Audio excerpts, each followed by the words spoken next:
প্রিয় শিক্ষার্থীবৃন্দ, আসসালামু আলাইকুম। আমন্ত্রণ জানাচ্ছি বনশ্রী ন্যাশনাল এর কর্তৃক আয়োজিত হোম স্কুল কার্যক্রমে। আজ আমি আপনাদের সাথে আছি রিফাত জাহান, হিসাব বিজ্ঞান বিষয়ে সহকারী শিক্ষক। আজকে আমি নবম শ্রেণীর যে অষ্টম অধ্যায় আছে, এই অধ্যায়ে দুঘর নবদান বইয়ের একটি অঙ্ক নিয়ে আলোচনা করব। চলো প্রথমে আমরা দেখে নিই দুঘর নবদান বইয়ের প্রশ্নটা কি।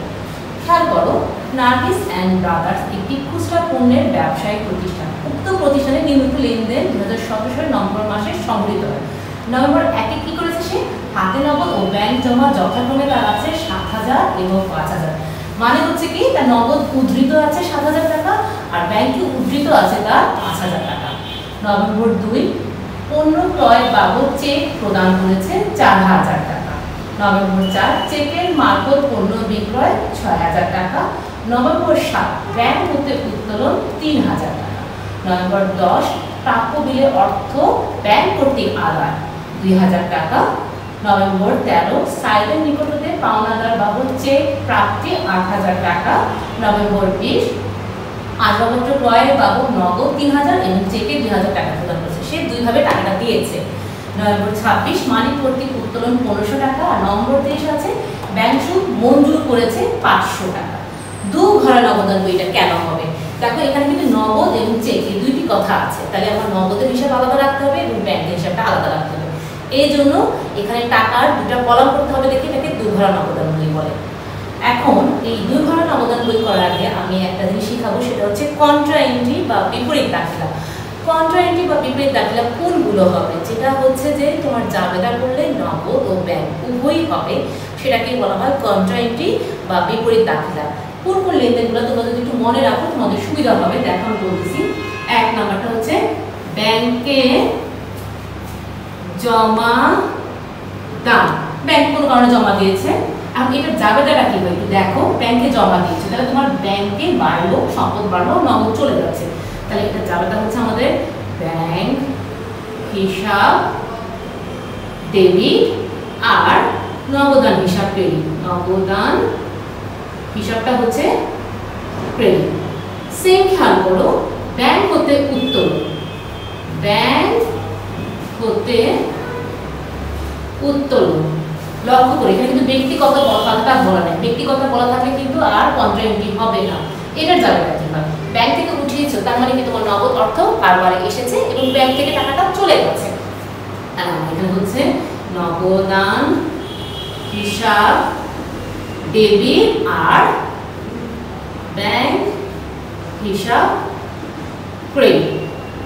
লক্ষ্য করে 3 নাম্বারটা হচ্ছে তুমি চেক পেয়েছো। আজকে ধরো তুমি চেক পেয়েছো, চেকটা তুমি ব্যাংকে জমা দাওনি। আজকে তারিখে ধরো তুমি 15 তারিখে চেকটা পেয়েছো, কিন্তু জমা দিয়েছো 16 তারিখে, তাহলে সেটা হবে কন্ট্রা এন্ট্রি। কিন্তু তুমি যদি চেক আজকেই ব্যাংকে জমা দাও, তখন আর কন্ট্রা এন্ট্রি হবে না। ধরো চেক কথাটা হবে, তাহলে চেক যে তারিখে পাওয়া গেছে তার পরবর্তী তারিখে জমা দেওয়া হলো। মানে হচ্ছে তুমি চেক পেয়েছো ধরো 20 তারিখে, কিন্তু জমা দিচ্ছ 21 তারিখে, তখন তোমার ওই 21 তারিখের এন্ট্রিটা হবে কন্ট্রা এন্ট্রি। কিন্তু তুমি যদি 20 তারিখে চেক পেয়ে 20 তারিখে জমা দাও, তখন কিন্তু কন্ট্রা এন্ট্রি না। সেক্ষেত্রে তোমার জাবেদাটা কি হয়? চেকটা যেহেতু তুমি ব্যাংকে জমা দিচ্ছ, তোমার ব্যাংকে বাড়তেছে আর নগদ অর্থটা চলে যাচ্ছে, এটা ধরা হয় এইভাবে। এই জন্য হবে ব্যাংক হিসাব ডেবিট আর নগদান হিসাব ক্রেডিট। তারপর আসতে পারে আরেকটা, সেটা হচ্ছে যে ব্যাংক জমাতিরিক্ত পরিশোধ। ব্যাংক জমাতিরিক্ত পরিশোধ মানে জমার অতিরিক্ত যখন তুলেছে এটা মানে পরিশোধ করতেছে, তাহলে মানে তোমার নগদ টাকা চলে যাচ্ছে এবং ব্যাংকে জমা হচ্ছে। এটাও তাহলে হয় ব্যাংক হিসাব ডেবিট আর নগদান হিসাব ক্রেডিট। লক্ষ্য করো, প্রত্যেকটা জাবেদাতে নগদ আর ব্যাংক কথাটা আছে। যেই জাবেদাতে তুমি নগদ আর ব্যাংক ডেবিট ক্রেডিট পাবে, সেটাই হবে তোমার বিপরীত দাখিলা বা কন্ট্রা এন্ট্রি। কেন কন্ট্রা? একদিকে তোমার জমা হচ্ছে আর একদিকে তোমার চলে যাচ্ছে। এখানে এই কন্ট্রা এন্ট্রি কিন্তু আমাদের একটা আছে, সেটা হচ্ছে 7 তারিখে। এই জন্য কিন্তু আমি কন্ট্রা এন্ট্রিগুলো কি, এই এন্ট্রিগুলো ছাড়া আর কোনো এন্ট্রি কিন্তু কন্ট্রা এন্ট্রি হয় না। এখন আমরা মূল অঙ্কে যাব। আমাদের কি বলেছে, তার হাতে নগদ এবং ব্যাংক জমা যথাক্রমে এত এবং এত আছে, মানে তার ব্যালেন্স বিডি আছে কত সেটা আমরা জানি। তাহলে আমরা জানি এই পাশটা হচ্ছে আমার জমার পাশ আর এই পাশটা হচ্ছে আমার খরচের পাশ। আমার সাল হচ্ছে কত, 2017 নভেম্বর 1 তারিখে সে কি তার ব্যালেন্স বিডি তাহলে কত ছিল, ব্যালেন্স বিডি। এটা কেন আমরা ব্যালেন্স বিডি লিখেছি, কারণ হচ্ছে তার বছরের মাসের শুরুতে এটা আছে। কত আছে দেখো, নগদে আছে তার 7,000, এই জন্য আমরা নগদ কলামে 7,000 বসাচ্ছি। ব্যাংকে তার জমা আছে 5,000, অর্থাৎ আমার যেখানে যতটুকু জমা আছে সেটা সেখানেই আমি লিখবো। তারপর কি আছে নম্বর 2, পণ্য ক্রয় বাবদ চেক প্রদান। ক্রয় করেছে, টাকা চলে যাচ্ছে, কিন্তু এখানে নগদে যাচ্ছে না, কিভাবে যাচ্ছে, চেক। যেহেতু চেকগুলো আছে তাহলে আমার এই কলাম নাম্বার, আর যেহেতু ক্রয় চলে যাচ্ছে তাহলে আমি 2017 নভেম্বরে আমার 2 তারিখে হচ্ছে ক্রয় হিসাব। কোন কারণে আমার চেকটা গেছে, ক্রয়ের কারণে, এই জন্য আমি ক্রয় হিসাব কথাটা লিখবো। লিখে আমি নগদে লিখবো না ব্যাংকে লিখবো, দেখো যেহেতু চেক কথা বলা আছে এই জন্য আমি ব্যাংক কলামে লিখবো, কারণ আমার ব্যাংক থেকে টাকা চলে যাচ্ছে, প্রদান চলে যাচ্ছে। চেক মারফত পণ্য বিক্রয়, চেক মারফত বিক্রয়, বিক্রয়গুলো আমরা জানি আমাদের টাকা আসে। এখন তাহলে আমার নভেম্বর কত তারিখ হচ্ছে, নভেম্বর 4 বিক্রয় হিসাব হবে এখানে, বিক্রয় হিসাব, কারণ টাকাটা আসছে আমার বিক্রয়ের কারণে, নগদ আসেনি, চেকের মাধ্যমে আসছে। তাহলে চেকে আমার কত আছে দেখো, বলা আছে 6,000, তাহলে আমি এখানে 6,000 বসাবো। তারপরে এই যে 7 তারিখ, এটা হচ্ছে ব্যাংক হতে উত্তোলন। তার মানে আমি কিছুক্ষণ আগে রেখেছি যে এটা হচ্ছে কন্ট্রা এন্ট্রি, কারণ এখানে আমার নগদ ব্যাংক দুটো কথাই আছে, কন্ট্রা এন্ট্রি। এখানে ব্যাংক হতে উত্তোলন, তাহলে এটা যাবে হচ্ছে নগদ হিসাব ডেবিট আর ব্যাংক হিসাব ক্রেডিট, মানে আমার কারবারে নগদ টাকা আসতেছে আর ব্যাংক থেকে টাকা চলে যাচ্ছে, একদিকে আসছে আর একদিকে যাচ্ছে, বিপরীত দাখিলা হচ্ছে। এখন তাহলে আমার ব্যাংক হতে উত্তোলন যাবেটা হচ্ছে নগদ হিসাব ডেবিট আর ব্যাংক হিসাব ক্রেডিট। এখন তাহলে আমার নগদে টাকা আসতেছে। কন্ট্রা এন্ট্রি লেখার সময় সবসময় মনে রাখবে, দেখো আমি যেভাবে করছি সেভাবে করলে তোমাদের সুবিধা হবে। নভেম্বর 7 আগে টাকাটা আমরা বসাবো। দেখো এই পাশটা হচ্ছে আমার জমার পাশ আর এই পাশটা হচ্ছে আমার খরচের পাশ। আমার ব্যাংক হতে উত্তোলন হচ্ছে 3,000 টাকা, তাহলে আমার নগদের জমা করতেছে কত টাকা, 3,000। দেখো আমি ডেবিট দিকে নগদের দিকে বসেছি 3,000 নগদ কলামে, আর কোথেকে চলে যাচ্ছে, আমার ব্যাংক থেকে চলে যাচ্ছে, তাহলে আমার ওই পাশে ব্যাংকের কলামে বসাচ্ছি 3,000। কেন আমি এই পাশে বসালাম, কারণ আমার নগদে আসছে, ব্যাংক থেকে যাচ্ছে। এখন এখানে নাম কি লিখবো, খেয়াল করো আমার এটা কোন কলামে, নগদের কলামে 3,000 যেহেতু আছে, তাহলে আমি নাম লিখবো এখানে ব্যাংক হিসাব, অর্থাৎ উল্টা নামটা লিখবো ব্যাংক হিসাব। এখানে ব্র্যাকেটে সি বা ক দিয়ে দিব, এই সি বা ক দিয়ে বোঝাচ্ছে হচ্ছে কন্ট্রা এন্ট্রিটা, ঠিক আছে। আবার সেই নভেম্বর 7, এটা দেখো এখানে কোন কলামে আছে, নগদের কলাম, ব্যাংকের কলামে আছে, তাহলে নামটা হবে বিপরীত নাম, নগদান হিসাব। ঠিক, এটাকে সি বা ক দ্বারা চিহ্নিত করে দেব। এই যে দুইবার বিপরীত দিকে গিয়েছে এই জন্য এটাকে বলা হয় কন্ট্রা এন্ট্রি। এখন এখানে কন্ট্রা এন্ট্রি হচ্ছে কারণ ব্যাংক হতে উত্তোলন, কিন্তু যদি বলা থাকতো ব্যাংক হতে ব্যক্তিগত প্রয়োজনে উত্তোলন, তখন কিন্তু আর কন্ট্রা এন্ট্রি হতো না। কেন দেখো, তখন তো যাবে, দেখো ওটা দেখো, উত্তোলন হিসাব তখন ডেবিট হতো আর ব্যাংক হিসাব ক্রেডিট হতো, এই জন্য তখন কন্ট্রা এন্ট্রি হতো না, কারণ সেখানে নগদ আলাদা নাই। বুঝতে পেরেছো নিশ্চয়ই যে কেন এটা কন্ট্রা হয়েছে, আর যদি ব্যক্তিগত বলা থাকে কেন কন্ট্রা হবে না।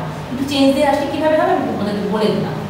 নভেম্বর 10 তারিখ কি বলছে, প্রাপ্য বিলের অর্থ ব্যাংক কর্তৃক আদায়, মানে তোমার 2,000 টাকা এসেছে, ব্যাংকে এসেছে, তাহলে নভেম্বর আমরা 10 লিখবো। কোন কারণে আসছে, প্রাপ্য বিলের অর্থ, প্রাপ্য বিল, প্রাপ্য বিল হিসাব কথাটা লিখবো আমরা। আমাদের প্রাপ্য বিল কত টাকা আছে দেখো, 2,000 টাকা, এবং আমার ব্যাংকে এসেছে, এই জন্য আমি ব্যাংকের কলামে 2,000 বসাবো। নভেম্বর 13 তারিখে সাইডের নিকট থেকে পাওনা বাবদ চেক প্রাপ্তি, এটাও তুমি পেয়েছো, ব্যাংকের চেক পেয়েছো, চেক যেহেতু বলা আছে তাহলে আমরা দেখো এটা তারিখ আছে আমাদের নভেম্বর 13, সাইড হিসাব লিখবো। কার কাছ থেকে পেয়েছো, সাইড থেকে, সাইড হিসাব। আমরা নগদে বসাবো না ব্যাংকে বসাবো, যেহেতু চেক কথা বলা আছে তাহলে আমরা ব্যাংকে বসাবো 8,000 টাকা। তারপর কি বলছে, আসবাবপত্র ক্রয় বাবদ চেক নগদে প্রদান করছো তুমি 3,000, চেকে প্রদান করেছো 2,000। এখন তোমাদের প্রশ্ন হতে পারে, ম্যাডাম কি ক্রয় হিসাব বসাবো না আসবাবপত্র হিসাব বসাবো? আমি আগেও বলেছিলাম যখনই কোনো স্থায়ী সম্পদ দিবে তখন সেই স্থায়ী সম্পদের নামে লিখতে হয়, তখন কিন্তু আর ক্রয় বা বিক্রয় নামে রাখা যায়। যেহেতু আমরা স্থায়ী সম্পদ বিক্রি করেছি, আমার স্থায়ী সম্পদ কিনেছি, এই জন্য আমার টাকাটা চলে যাচ্ছে, এই জন্য আমি নভেম্বর 20 দিয়ে লিখবো আসবাবপত্র হিসাব। এখন দেখো আমার দুই ভাবে টাকাটা গেছে, নগদে গেছে 3000 আর চেকে গেছে 2000। তাহলে নগদে আমি 3000 এখানে বসাবো আর ব্যাংকের কলামে আমি 2000 এ বসাবো। তারপর কি বলেছে নভেম্বর 26 মালিক কর্তৃক উত্তোলন। কত টাকা কারবার থেকে নিয়ে গেছে দেখো তো, 1500 টাকা নিয়ে গেছে, তখন তোমার নগদ টাকা চলে গেছে।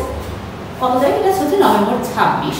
তাহলে আমার কোন কারণে গেছে? উত্তোলনের কারণে। এই জন্য আমি লিখবো উত্তোলন হিসাব। গিয়েছে আমার 1500 টাকা, 1500 টাকা লিখবো। তারপর দেখো কি বলেছে নভেম্বর 30 ব্যাংক সুদ মঞ্জুর। দেখো এখানে শব্দটা আছে মঞ্জুর। আমরা জানি মঞ্জুর বলে আমার টাকা আসে আর ধার্য বা চার্জ বলে টাকা চলে যায়। যেহেতু এখানে মঞ্জুর শব্দটা এসেছে তার মানে আমার টাকা ব্যাংকে জমা হয়েছে। যদি আমার ধার্য বলতো তাহলে আমি বুঝতাম কি ব্যাংক থেকে টাকা চলে গেছে। এখানে শব্দটা আছে মঞ্জুর, এই জন্য আমার টাকা এসেছে, আমি এই পাশে বসাবো। নভেম্বর 30 ব্যাংক সুদ হিসাব 500 টাকা, 500 টাকা আমরা বসাবো। দেখো আমার কোনো এন্ট্রি নেই, সব এন্ট্রি আমি দফা করে দিয়েছি।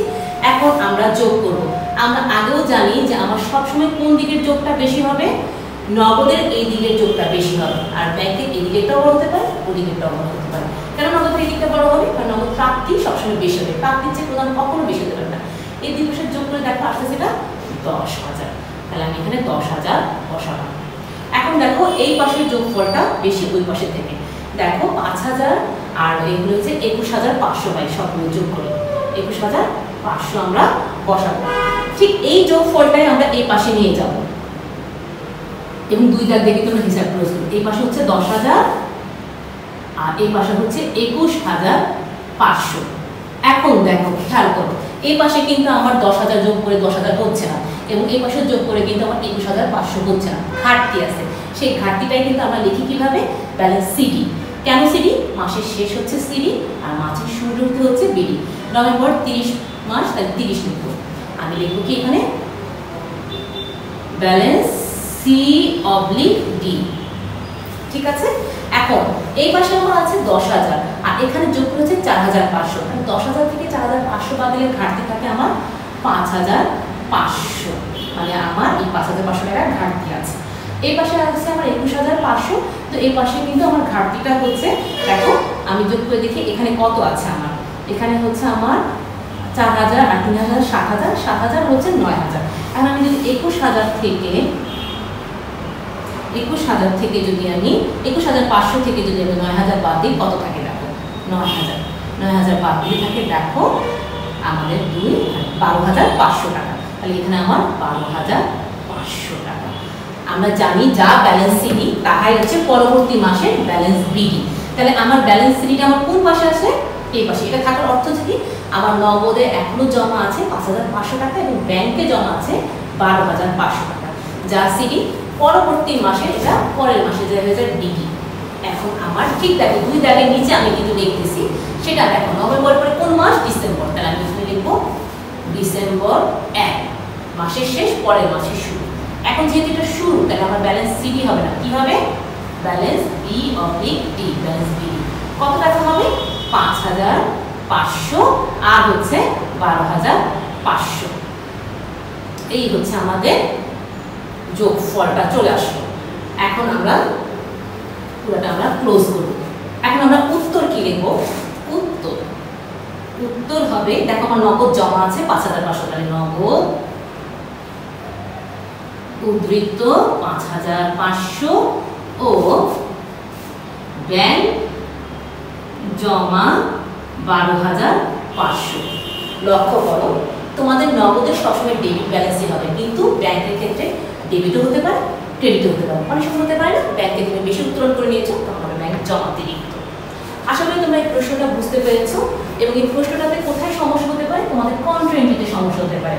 কন্ট্রা এন্ট্রিটা কি আমি দেখিয়ে দিলাম, এটা অবশ্যই খাতার মধ্যে জিনিসগুলো লিখে রাখবে, তাহলে তোমাদের প্রশ্নে যেরকম কন্ট্রা এন্ট্রি থাকুক না কেন তোমরা আশা করি অ্যান্সার দিতে পারবে। SWটা এটাই থাকবে SW। আগামী রবিবার দিন এই SWটা তোমরা স্কুলে জমা দেবে। আজকে পর্যন্ত আল্লাহ হাফেজ।